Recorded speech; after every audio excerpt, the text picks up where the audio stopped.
မင်္ဂလာပါခင်ဗျာဆီယမဂျူးဘာသာပြန်ဆိုထားတဲ့ The Danger of a Single Story ဇာတ်ကြောင်းတစ်မျိုးရဲ့အန္တရာယ်ဆိုတဲ့ဆောင်းပါးတူလေးကိုတင်ဆက်ပါရစေ The Danger of a Single Story ဇာတ်ကြောင်းတစ်မျိုးရဲ့အန္တရာယ်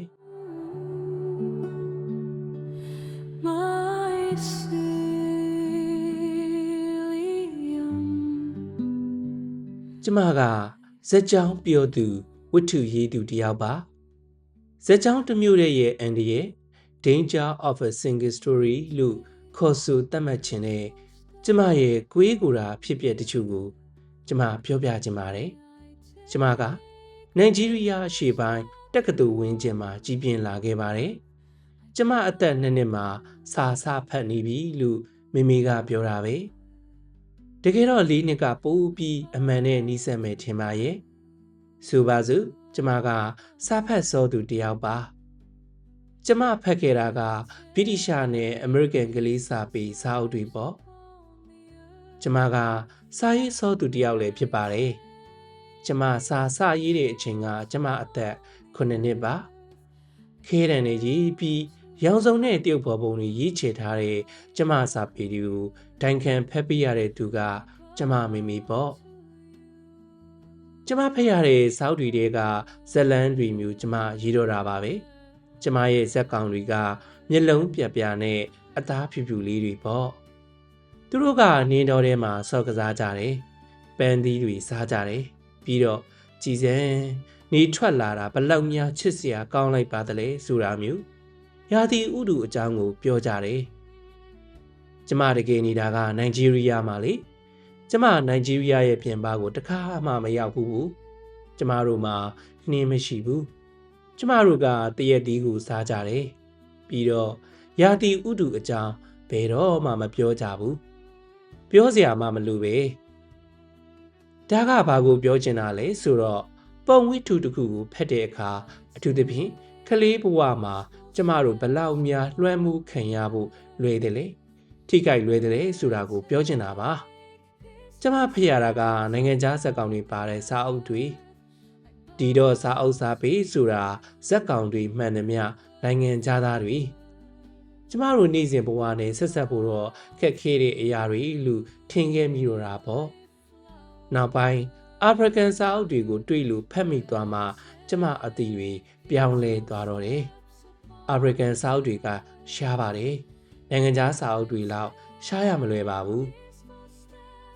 ဒါပေမဲ့ချီနူအာအာချ်ပေးနဲ့ကင်မရာလေးတို့လူအာဖရိကန်စာရေးဆရာတွေကြောင့်ကျမရဲ့စာပေအပေါ်အမြင်ကပြောင်းလဲသွားပါတယ်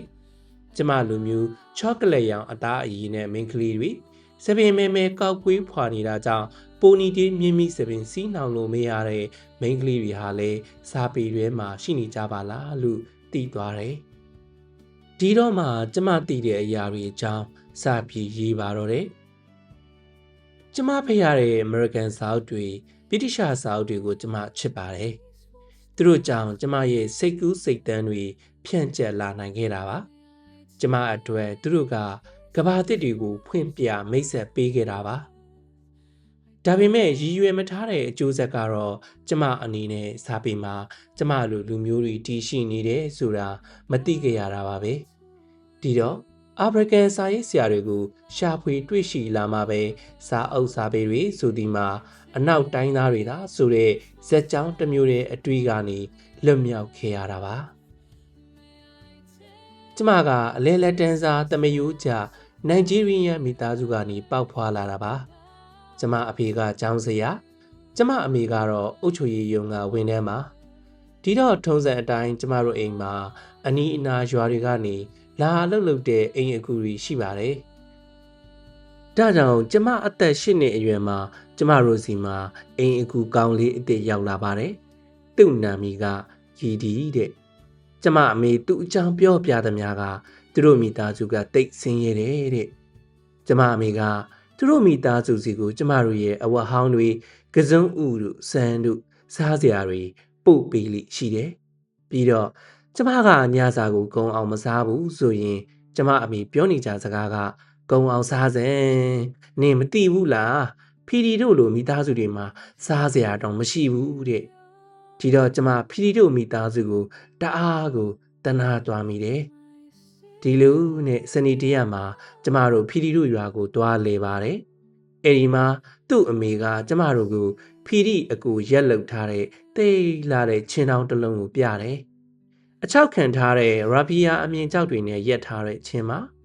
ကျမတော်တော်ကိုမှအံ့ဩသွားခဲ့ပါတယ်သူတို့မိသားစုတွေကတယောက်ယောက်ကိုဒီလိုလှပတဲ့တခုခုလှုပ်တက်လိမ့်မယ်လို့တခါမှတောင်မှတွေးမကြည့်ခဲ့မိဘူးပါဘူးသူတို့အကြောင်းကျမကြားရသမျှကသူတို့ဘယ်လောက်ထိဆင်းရဲတယ်ဆိုတဲ့အကြောင်းတွေကြီးပါပဲဒီတော့အဲ့ဒီမိသားစုစီကဆင်းရဲခြင်းကလွယ်လို့တခြားဘာကိုမှမြင်ဖို့တွေ့ဖို့မမျှော်လင့်ခဲ့မိဘူးလေသူတို့ဆင်းရဲတယ်ဆိုတာကသူတို့နဲ့ပတ်သက်လို့ကျမသိတဲ့တမျိုးတည်းသောဇာတ်ကြောင်းပါပဲနှစ်တွေကြာလာလို့နိုင်ဂျီးရီးယားကနေအမေရိကန်ပြည်ထောင်စုကိုတက္ကသိုလ်တက်ဖို့လာတဲ့အခါအဲ့ဒီအကြောင်းကိုတွေးမိပါတယ်ကျမအသက်19နှစ်ကျမရဲ့အခန်းပေါ်အမေရိကန်မာလီကကျမကိုသိအံ့ဩသွားခဲ့တယ်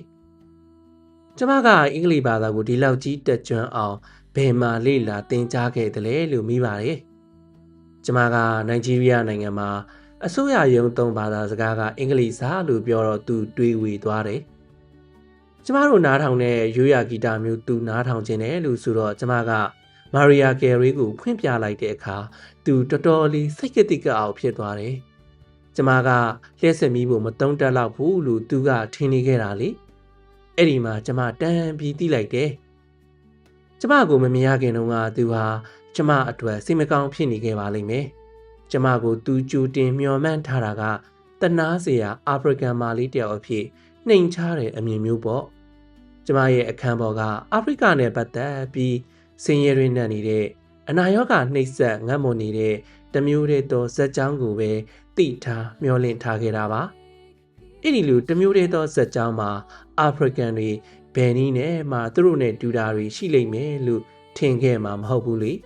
တနာတာထက်ပိုပြီးထွေပြတဲ့မျိုးစုံနဲ့ခံစားချက်တွေမပါနိုင်ဘူးလူချင်းချင်းအတူတူပဲဆိုတဲ့ဆက်ဆက်မှုတွေမပါခဲ့လောက်ဘူး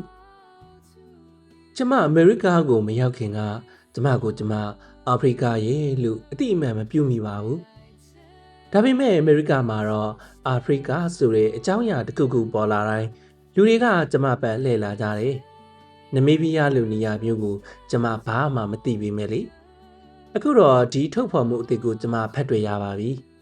ဆိုင်ရာအကြောင်းတွေမှာကျမအာဖရိကန်လို့တွေးနေပါပြီဒီတော့အမေရိကမှာအာဖရိကန်အဖြစ်နှစ်တော်တော်ကြာနေထိုင်ပြီးတဲ့နောက်ကျမအခန်းဖော်ရဲ့ကျမအပေါ်တုံ့ပြန်ချက်ကိုနားလည်စာပြုလာပါပြီကျမသာနိုင်ဂျီးရီးယားမှာနေထိုင်ကြီးပြင်းခဲ့တာမဟုတ်ဘူးဆိုရင်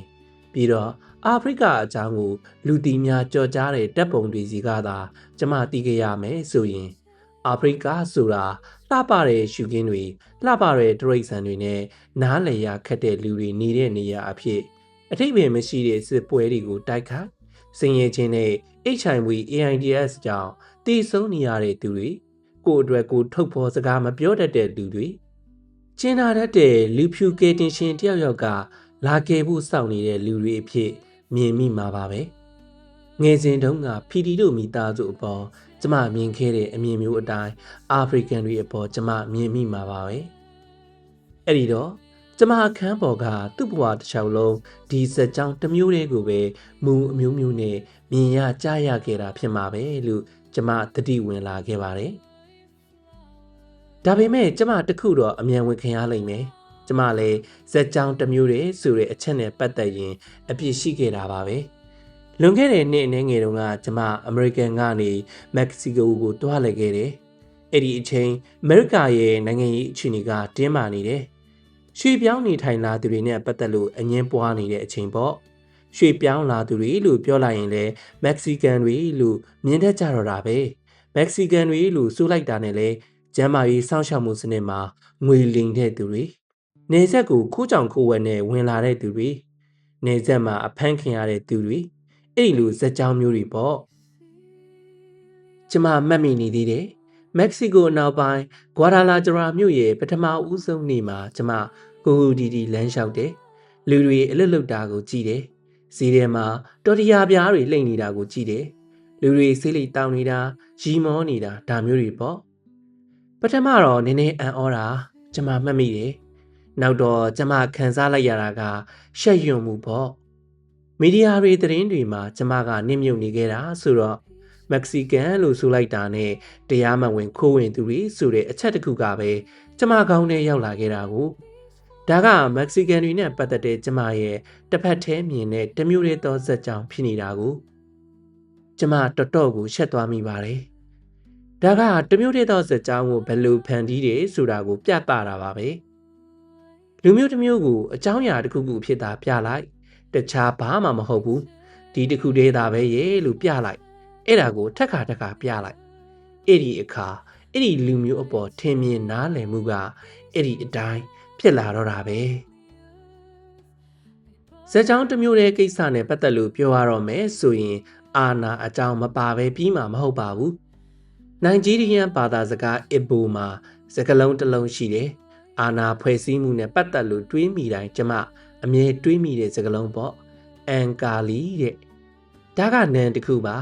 အကျဉ်းဖြင့်ဘာသာပြန်ရရင်တော့တခြားတယောက်ထပ်ပို့ပြီးကြီးကျယ်ခြင်းပေါ့စီးပွားရေးနဲ့နိုင်ငံရေးလောကတွေလိုပဲပုံဝိထုတွေဇက်ကြောင်းတွေဟာလည်းအန်ကာလီရဲ့နိယာမနဲ့ဖော်ထုတ်ထားကြတာပဲပုံဝိထုတစ်ခုကိုဘယ်လိုပြောထားသလဲဘယ်သူကပြောတာလဲဘယ်ချိန်မှာပြောတာလဲဘယ်လောက်များပြတဲ့ပုံဝိထုဇက်ကြောင်းတွေကိုပြောထားသလဲဆိုတာတွေကလုတ်ပိုင်ခွင့်အာဏာပေါ်မှာတကယ်ပဲမူတည်နေခဲ့ပါတယ်လုတ်ပိုင်ခွင့်အာဏာဆိုတာတခြားလူတစ်ယောက်ရဲ့ဇက်ကြောင်းကိုပြောပြနိုင်စွမ်းတာမကအဲ့ဒီဇက်ကြောင်းကိုဘယ်အတိုင်းတာနဲ့ဘယ်အတိတ်ပဲကိုပဲရောက်အောင်ပြောမယ်လို့ဖန်တီးပြနိုင်ခြင်းပါပဲပါလက်စတိုင်းနီးယန်ကဗျာဆရာမော်ရယ်ဘရက်ဂူတီကရေးဘူးတယ်မင်းတယောက်ယောက်ကိုလူမျိုးတစ်ခုခုကိုလက်လွတ်ဆုံးရှုံးသွားအောင်လုပ်ချင်ရင်အယိုးဆုံးနည်းတန်းကတော့သူတို့အကြောင်းသူတို့ဇလန်းကိုပြောတဲ့အခါအဲ့ဒီနောက်ပိုင်းမှာတော့လို့စပြီးပြောပြဖို့ပါပဲတဲ့ဆိုပါစို့ဗြိတိရှတွေရောက်လာတဲ့နေရာကနေမစဘဲနဲ့ဌာနေအမေရိကန်တွေရဲ့လေးဒီများတွေနဲ့ဇက်ကြောင်းကိုစမယ်ဆိုရင်လုံးဝခြားနာတဲ့ပုံဝိထုဇက်ကြောင်းဖြစ်မယ်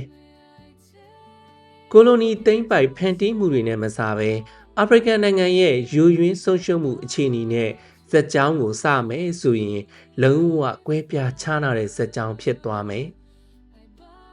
လွန်ခဲ့တဲ့နှစ်တချို့စီတုန်းကပေါ့